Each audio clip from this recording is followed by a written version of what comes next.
자, 오늘 말씀 제목은 회개하라 말씀으로 좀 전하려고 합니다. 제가 지난 2주 동안 여러분한테 강조했던 게 뭐였죠? 하나님께서 우리를 구원하실 때 우리가 그 구원 받는 데 있어서 우리의 힘과 우리의 노력이 요만큼도 들어가 있지 않다라는 얘기를 조금 강조를 했어요. 그런데 이렇게 얘기하면 우리가 오해하기 쉬워요. 우리가 아무 행동도 하지 않는 것인가?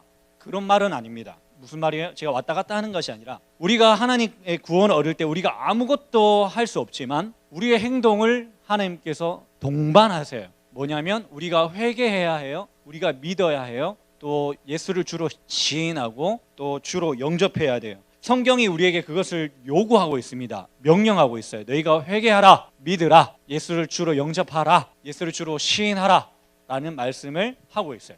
만약에 우리가 그냥 가만히 아무것도 안 하고 있는데 우리가 구원받는다 라고 한다면 성경이 우리에게 이런 요구를 할 필요가 없죠. 우리의 행동을 동반하세요. 포함돼요. 하나님의 구원에. 우리가 힘과 노력으로 애쓴다고 구원을 얻어내는 것이 아니지만 그렇다고 우리가 가만히 그냥 로봇처럼 가만히 있는 것이 아닙니다. 어떤 우리의 행동을 통하여서 일하세요. 여러분, 하나님께서 씨앗을, 믿음의 씨앗을 우리에게 심겨주시지만 물을 주고 그리고 햇빛을 비춰주시지만 자라요. 얘가 어떤 그러한 행동이 있어요. 하나님께서 우리에게 요구하시는, 명하시는 그러한 행동들이 있습니다. 가장 대표적으로 회개와 믿음이에요. 이 두 가지를 우리가 어떻게 말하냐면 회심이라고 합니다. 보통 우리가 쓰는 회심이란 단어는 우리가 인생 첫 번째로 회개하고 믿을 때 우리가 회심했다 이렇게 이야기해요. 오늘은 회개에 대한 얘기를 조금 나누고 싶어요. 자, 여러분, 우리가 예수 그리스도의 복음을 뭐라고 성경이 얘기하냐면 회개의 복음이다 이렇게 말합니다. 왜 사랑의 복음이 아닐까요? 왜 뭔가 소망의 희망의 복음이 아닐까요? 회개의 복음이다 이렇게 말합니다. 여러분, 성경의 가장 큰 주제 중 하나가 뭐냐면 회개라는 단어예요. 여호와께 돌아가자라는 거예요. 턴하는 거예요. 구약에 150번, 신약에 50번 정도 나오는 단어가 회개라는 단어입니다. 예수님이 첫 번째로 했던 말이 뭐예요? 예수님이 공생애, 즉 공적인 생애를 사역을 시작하면서 가장 첫 번째로 했다는 말이 뭐예요? 회개하라 라는 말이었어요. 예수님의 제자들, 사도들이 전한 복음도 회개의 복음이었어요. 복음이 우리에게 행동 중 가장 첫 번째로 요구하는 것이 뭐냐면 회개입니다. 우리는 회개해야 해요. 회개하지 않으면 구원받을 수 없어요. 우리가 그리스도인이라 할 수 없습니다. 회개해야 합니다. 너희에게는 아무 소망이 없다. 세상은 그렇게 얘기하지 않죠. 그러나 복음은 너희 인간, 우리 사람에게는 아무 소망이 없다. 비참한 인생이다. 거기서부터 돌아서야 한다라고 말해요. 회개 없는 복음이 진정한 복음이 아닙니다. 회개 없는 구원은 진정한 구원이 아니에요. 자, 그렇다면 회개가 무엇일까요? 좀 구체적으로 살펴봅시다. 회개는 메타노에오라는 원어를 써요. 혐오감을 가지고 돌아서다라는 말이에요. 우리가 회개라는 말을 좀 오해하는 경우가 뭐냐면 그런 거죠. 내가 지금 기도할 때, 예배할 때 하나님 내가 어떤 죄를 지었고 어떤 죄를 지었고 좀 얘기하는 거. 자, 이거는 회개에 포함된 것이지만 회개는 아닙니다. 하나님 제가 이런 죄를 지었어요 라고 하나님 앞에 그 죄를 시인하는 것은 이거는 엄격하게 자복입니다. confess하는 거죠. 고백하는 거예요. 자백하는 거예요. 고해성사하듯이 자복입니다. 성경에 자복이라는 단어가 있거든요. 회개가 뭐지 그러면 도대체? 전인격적으로 일어나는 것입니다. 전인격이란 말은 우리의 이성, 우리의 감정, 우리의 의식, 우리의 모든 삶에서 나타나는 것이어야 해요. 회개는. 자, 첫 번째로 먼저 이성이 회개해야 합니다. 회개는 뭐냐면 깨닫는 것이에요. 아, 내가 죄인이구나. 여러분, 우리가 복음 스트리트를 하면서 죄라는 사실에 대해서 4, 5주 동안 살폈어요. 이 말씀을 우리가 들을 때 아, 내가 죄인이구나. 아, 내가 몰랐는데 아, 내가 이런 죄인이구나 라고 먼저 이성이 깨달아지는 거예요. 우리가 여기 불 다 끄면 내가 옷에 뭐가 묻었는지 이런 거 잘 안 보여요.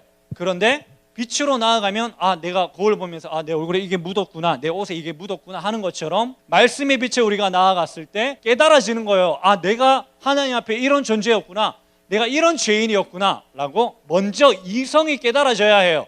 세상에 다른 것도 마찬가지지만 뭔가 우리가 머리로 알고 있는 것으로 그치는 것은 좋지 않죠. 어떤 말씀도 마찬가지죠. 우리가 머리로서만 아는 것은 좋지 않아요.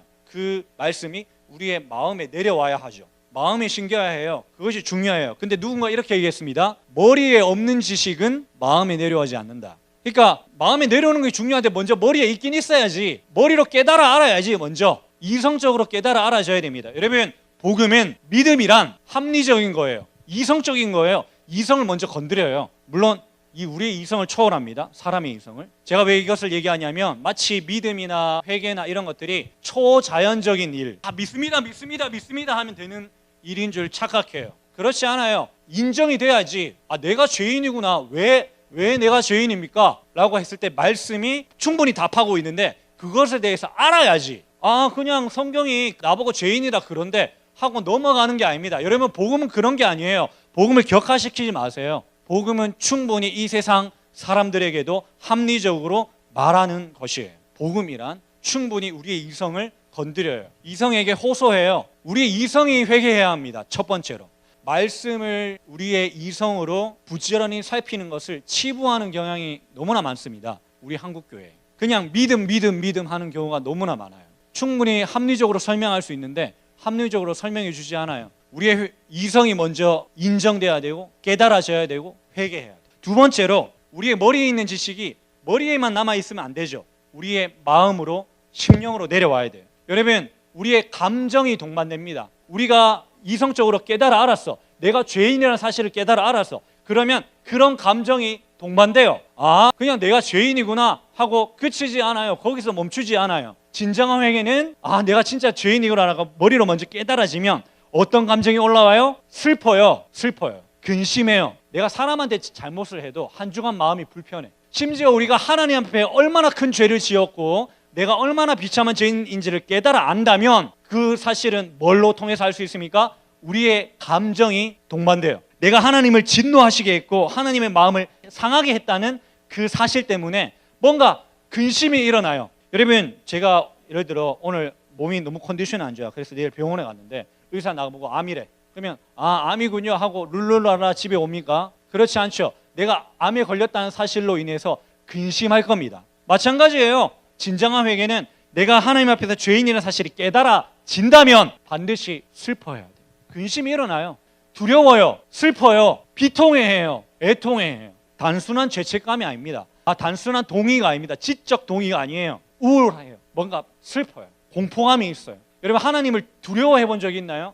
내가 하나님 앞에 너무나 큰 죄인이라는 사실 때문에 그런 감정이 올라와요. 비슷한 감정이. 여러분, 제가 아까 메타노에오라는 말이 회개하다라는 말의 의미라 원어의 원어, 헬라어 원어.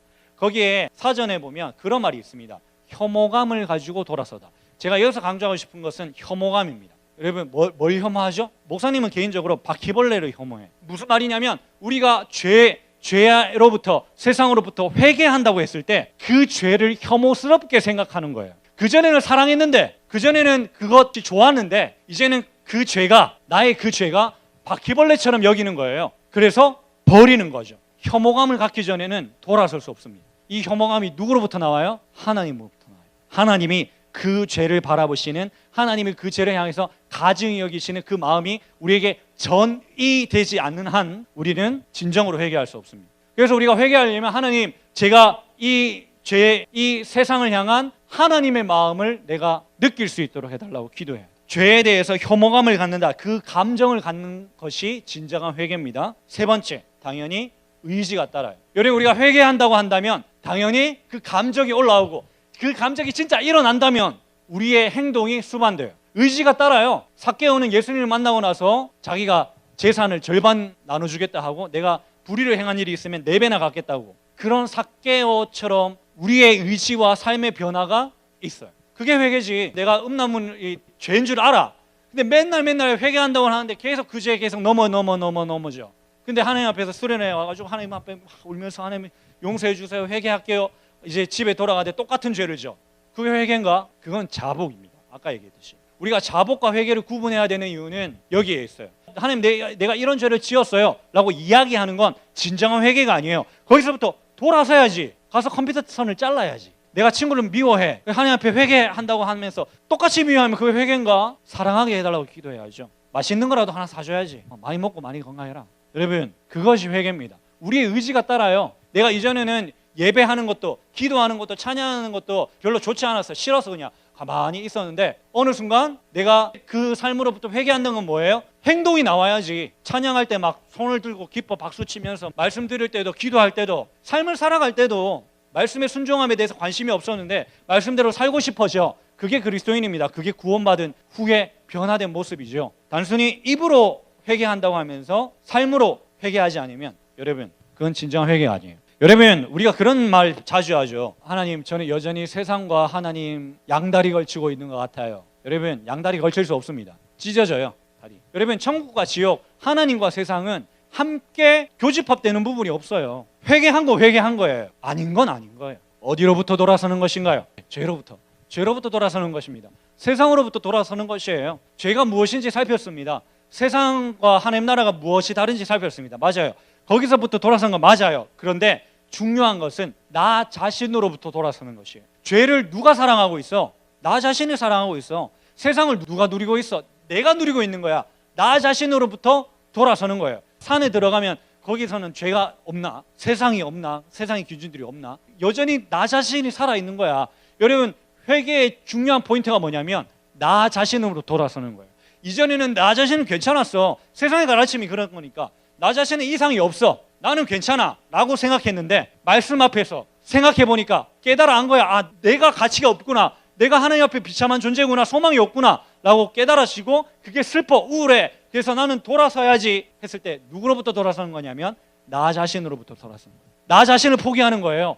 더 이상 나 자신으로 살지 않는 거예요. 그것이 진정한 회개입니다. 자신이 죽는 겁니다. 십자가 예수와 함께 죽는 것은 세상도 아니고 죄도 아니고 나 자신이에요. 죽어야 해요. 죽어야 해요. 내가 그리스도와 함께 십자가에 못 박혔나니 누가? 내가. 그리스도와 함께 십자가에 못 박힌 존재가 누구예요? 나 자신이에요. 그게 회개입니다. 여러분 우리는 회개했습니까? 우리는 진정으로 회개했습니까? 우리가 회개했는지 어떻게 알 수 있나요? 회개는 증거가 있어요. 삶이 동방되는 것이니까 증거가 있어요. 우리의 지성, 감정, 의지에 변화된 사건이 있어요. 그것이 작든 크든 삶의 증거가 분명히 드러납니다. 말, 우리의 생각, 우리의 시간과 돈을 사용하는 우리의 삶의 목적, 여러 가지 것들, 우리가 예배드리는 모습, 우리가 사람들을 대하는 태도, 그전에는 사람들을 미워하고 나 자신을 사랑했는데 하나님 말씀처럼 이웃을 사랑하는 어떤 그런 것들 나타나요. 그런 삶의 변화가 없으면 거짓 회개입니다. 또 한 가지 증거가 있어요. 우리가 회개했는지 어떻게 알 수 있어요? 지금도 회개하기 때문입니다. 왜냐하면 회개는 반복되는 것이거든. 회심은 한번 일어나는 것이지만 그 회개와 믿음의 사건, 즉 예수와 함께 십자가에 못 박아지고 다시 사는 그것은 계속 날마다 일어나야 하고 바울은 그렇게 얘기했습니다. 나는 날마다 죽노라. 내가 회개했는지 어떻게 알아? 내가 회심했는지 어떻게 알아? 진정으로.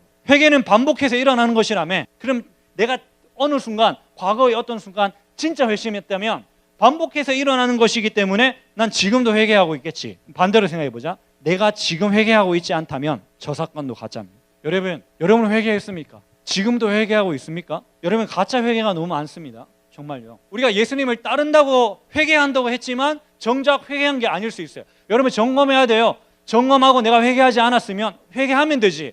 회개해야 해요. 오늘 예배 마치고 와서 목사님한테 이렇게 얘기하는 거야. 목사님 제가 진짜 회개했을까요? 제가 진짜 구원받았을까요? 라고 물어본다 치자. 저한테 물어봐요. 그럼 목사님이 뭐라고 얘기할 수 있을까요? 제가 진짜 정직하게 이렇게 얘기할 수 있어요. 모르겠다. 모르죠. 목사님 하나님도 아닙니다. 근데 이건 정확하게 얘기할 수 있어요. 이거는 분명하게 얘기할 수 있어요. 만약 여러분이 이 시간 예배 시간에도 아니면 우리가 복음을 들을 때 아무 감흥도 없고 도대체 언제 끝나는 거지? 그러고 있었다면 복음의 말씀을 전할 때 들을 때 그냥 남의 얘기처럼 들었다면 여러분은 아마 회개한 것도 아니고 구원과 상관없는 사람일 것입니다. 복음의 말씀을 듣기는 들었는데 이후에 달라진 것이 아무것도 없다면 여러분은 하나님의 구원과 상관이 없을 것입니다. 그거는 분명하게 얘기할 수 있죠. 그런데 만일 여러분이 복음의 말씀을 들으면서 지금 이 시간에도 조금이라도 내가 하나님 앞에 죄인이라는 사실 앞에 근심했다면 내가 어떻게 하면 하나님의 구원을 얻을 수 있을까 조금이나마 갈망했다면 여러분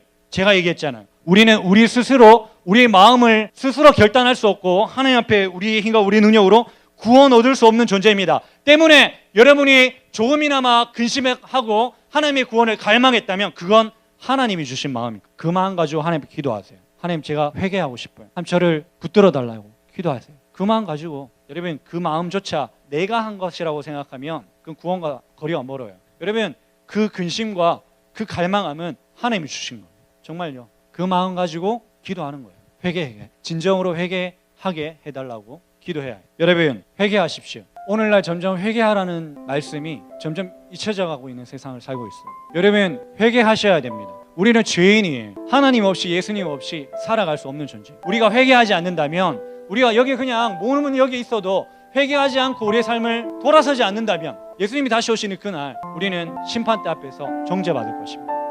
여러분 회개하십시오. 하나님이 주시는 마음이 있다면 그 마음 가지고 하나님 앞에 나아가세요. 불씨가 조금 있어도 바람이 불면 그 불이 활활 타올라서 장작이 되는 것처럼 우리가 하나님 앞에 나가서 주님 주신 그 마음으로 주님 앞에 기도한다면 성령의 불이 우리를 태우실 것입니다. 여러분 야생 원숭이 정글에서 원주민들이 원숭이를 잡을 때 어떻게 잡느냐면 항아리를 나무 같은 데 매달아놔요. 그 항아리 입구는 손이 억지로 들어가는 원숭이 손이 억지로 들어가는 그냥 좁은 입구를 가진 항아리를 나무에 달아놓습니다.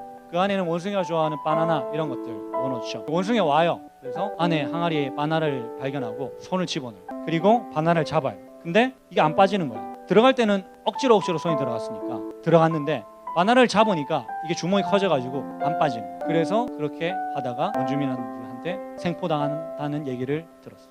놓으면 사는데 붙들고 있으니까 죽는 거예요. 여러분 세상과 우리의 죄악들 향해서 붙들고 있으면 죽어요. 놓아야 살아요. 버려야 살아요.